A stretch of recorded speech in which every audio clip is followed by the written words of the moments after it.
Hi, everyone. Thanks for joining us here for the SnapStream What's New in 8.3 webinar. My name is Chris Swartz, and I'm coming to you from Kansas City, Missouri, and I'm the new field application engineer here at SnapStream. I'm about a month and a half into my employment here, so most of you won't recognize me, but I hope to get to know everyone better and even possibly meet some of you face-to-face in the future. My email is cswartz@snapstream.com. It's right there on that slide. Feel free to reach out to me anytime.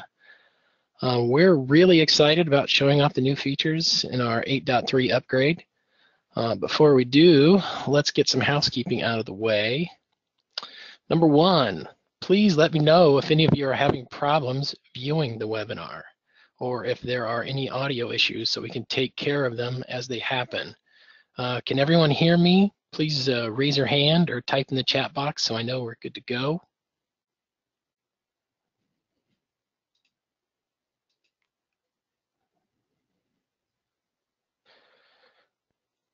Okay, I think we're good. Please feel free to ask questions.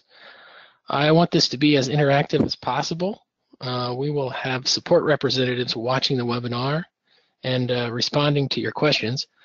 Please post in the question or chat boxes of your GoToMeeting panel, and we'll answer them as the webinar progresses. If you like what you see and you want to upgrade to the latest version of our SnapStream software, you will need to schedule a time for our support team to upgrade your software remotely.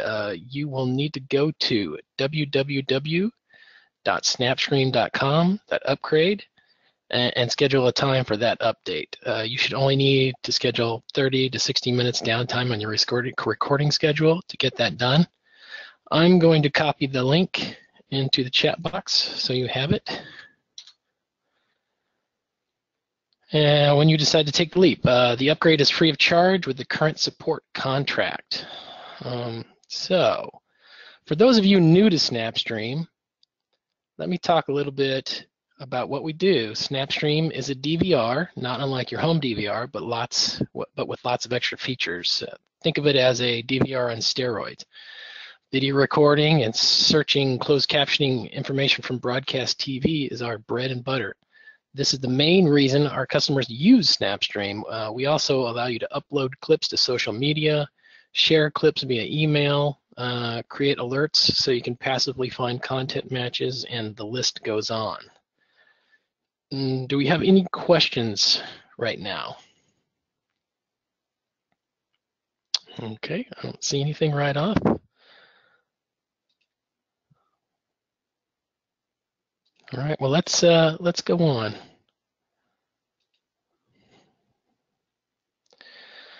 Okay, SnapStream 8.3 now captures RTMP push streams natively. RTMP Capture adds to the growing list of IPTV streams SnapStream can record. If you're migrating from Snappy TV, then this should make that process seamless. If you're streaming live video to Facebook Live, YouTube Live, or Periscope, then chances are you're using RTMP already, which SnapStream can capture. Customers are requiring this because increasingly their input sources aren't just component HDSDI or HDMI video, they are encoded IPTV streams. And now RTMP stream capture, now you can add RTMP stream capture to your tool belt. All right, faster TV search and reindex. TV search has been the cornerstone of SnapStream from the beginning. The SnapStream 8.3 increased searching speeds by approximately 75%. That's a 1.75 times improvement. Fuzzy searches, also known as wildcard searches, are over 4,000 times faster. If your archive is... Hey, Chris. Yes. You need to change the slide. It's still stuck on the very first slide. Oh, okay. Excuse me. Sorry. Let me go back.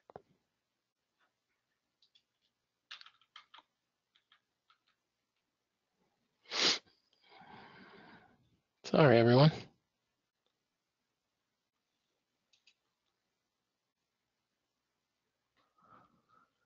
Okay. Well, there's the slide for RTMP. As you can see, RTMP, Facebook Live, Snappy TV, Periscope. Let me go to the next one. I'm sorry about that, people. Next one here. Faster TV search and reindex. So where was I? Okay, fuzzy searches, aka wildcard searches, are over 4,000 times faster. If your archive is large, then you're well aware of what it takes to reindex all that content. Reindexing of large search archives is now 86% faster. FYI, when you upgrade to 8.3, your old library will be reindexed automatically. Unlocking speed increases, you will know and notice immediately. Search results seem almost instantaneous, and I'll show you this a little bit later in the webinar.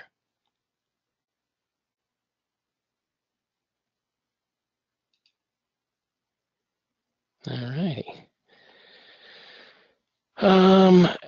The next item on the agenda is the addition of 2 more export options to SnapStream's already extensive selection of output options. With SnapStream 8.3, you can quickly and easily monetize your content from SnapStream by exporting directly to Brightcove.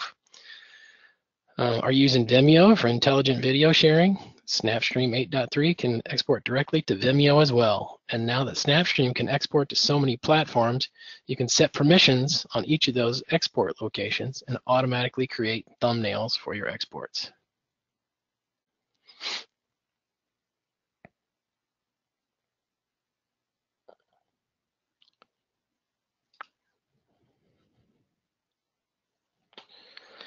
All right, let's move on to improved watermarking. In SnapStream 8.3, you can configure and choose from multiple watermarks.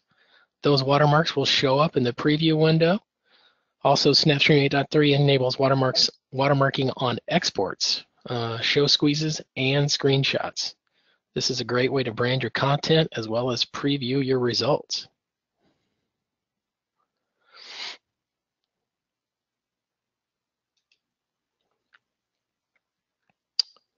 All right, SnapStream 8.3 can burn time codes into video when you show squeeze, and clip. So you can see on this left here, this is when you make a clip.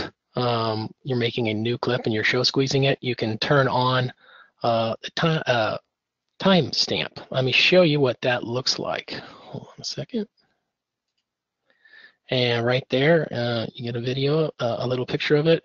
Here's what those timecode burn-ins look like. We're using time of day time codes with white colored text. As you can see, the burn-in is in the upper left-hand corner of the video window, out of the way of the main viewing area. This is a great feature for clients who need time verification of their video content, such as air checks or proof of playout verification to advertisers or other stakeholders.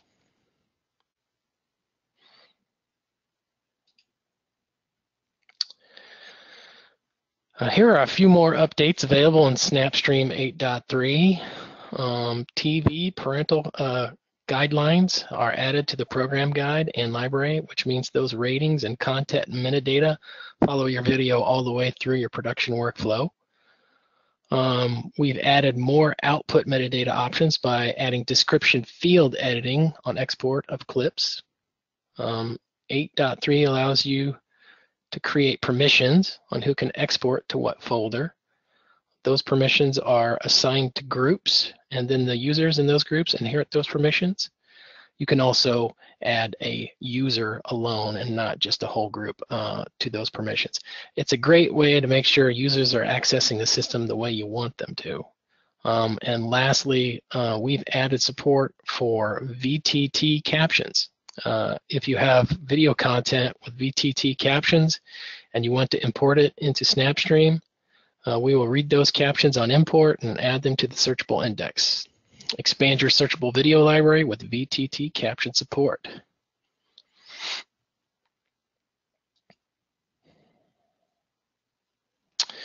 That's about it for new features. We have a saying here at SnapStream, seeing is believing, and since I'm currently in the show me state, I think it's time I do exactly that. Hold on here, let me get out of that.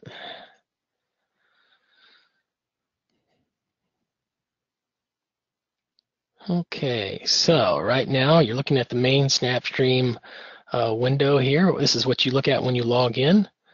Let's do a search. I can show you the speed of that. Let's do a search for Irma. I'm sure we'll find plenty of results for that. As you can see, pulled up 4,727 results. We're looking down here, Irma. That's pretty quick. Let's add something to that. Let's add Irma and Harvey. And boom, there you go. Now we kind of whittled it down to 554. And you can see Irma and Harvey, and that's noticeably faster. Let's do one more. Governor of Florida has been in the news lately. Let's do Rick Scott. Boom. You can see how quick and easy it is to get your results fast. So let's look at something else here. Let's show the expanded export options. So I'm going to show you how those are set up. So in the admin panel, we're going to go to folders. And then down at the bottom, we have folders we can create for exports, but we also have export destinations. As you can see on this one, we have Vimeo already set up. We've got some FTPs, and we've got a folder for an Avid destination. But you create a new export destination. And as you can see, when you pull down the type, we have lots of different types of export possibilities. S3, Brightcove, here's your Brightcove and Vimeo. Those are new to 8.3.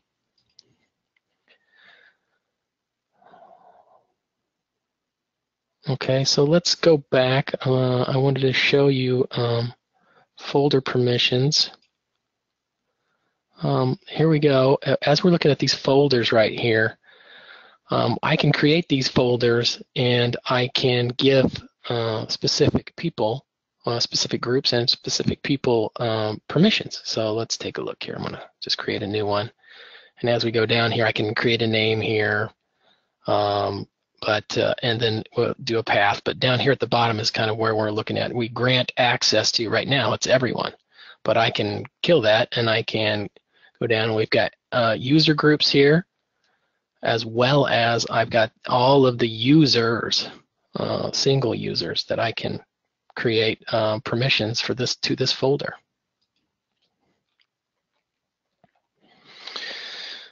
Okay, let's talk about watermarking. So let's go to the library. I want to choose a clip here. Let's do a CNN here. Okay, let's just clip in here. So I want to do watermarking. Let's show you what it looks like. I'm going to show you right here. Okay, so when I click this on, I'm going to get a little watermark down in the corner. You can see it's a little light. But you can actually change where that watermark is, and I'll show you that in a second. I want to show you the options for this watermarking. But basically, you can turn it on and turn it off here in your settings. It's a little switch. Let's go take a look at that watermarking setting. It's in the admin panel under transcoding. If we go down to the bottom, you can see here we've got watermark here. You can turn it on, turn it off, and then you can configure it. So this allows you to basically position it. As you can see, you choose your watermark. You can choose an image, a JPEG or whatever, bring it in, and then you can put it in any of the corners. So you've got your bottom left, your top left, your top right, and then your bottom right. The other thing you can control here is the alpha channel on this. You can make it a little darker, which would be good for that last clip that we tried to over, so you can actually see it. But it does give it some transparency. I'm going to let that go. All right. let's talk about Timecode Burn-in.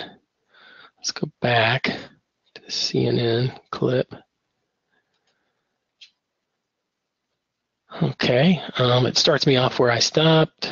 I'm gonna stop here, I'm gonna mark it in, I'm gonna hit play for a couple seconds, and then I'm gonna hit a mark out.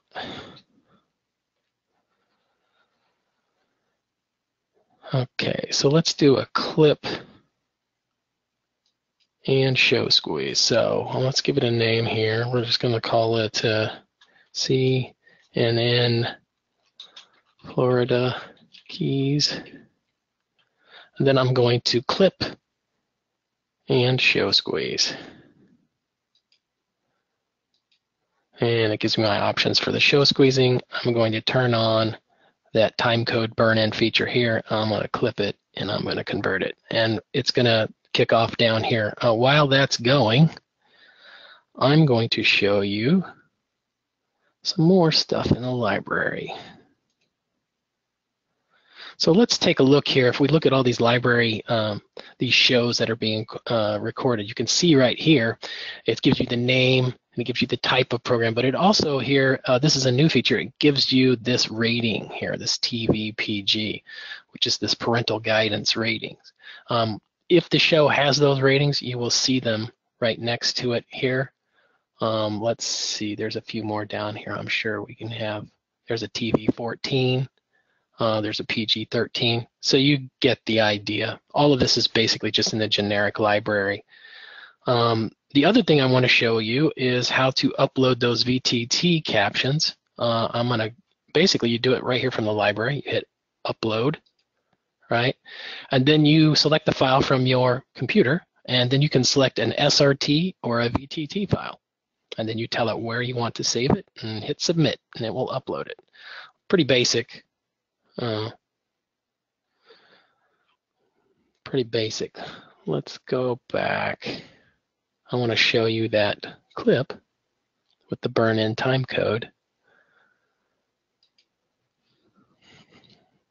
Here it is, CNN Florida Keys. And there you go. The clip has the time code burned in on the upper left. And I think that's pretty much it. It's pretty handy, especially if you've got to hand off stuff for proof of play for advertisers. Let me see here. So, next steps. Well, first let me ask if there are any other questions. Let me take a look here.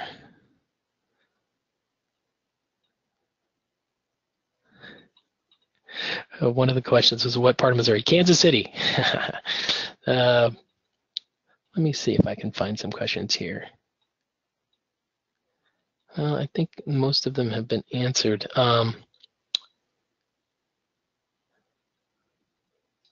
Let's finish up here. That's pretty much everything I wanted to show you with SnapStream 8.3. Don't forget to go to www.snapstream.com/upgrade to get your system upgraded to 8.3. You need to schedule that.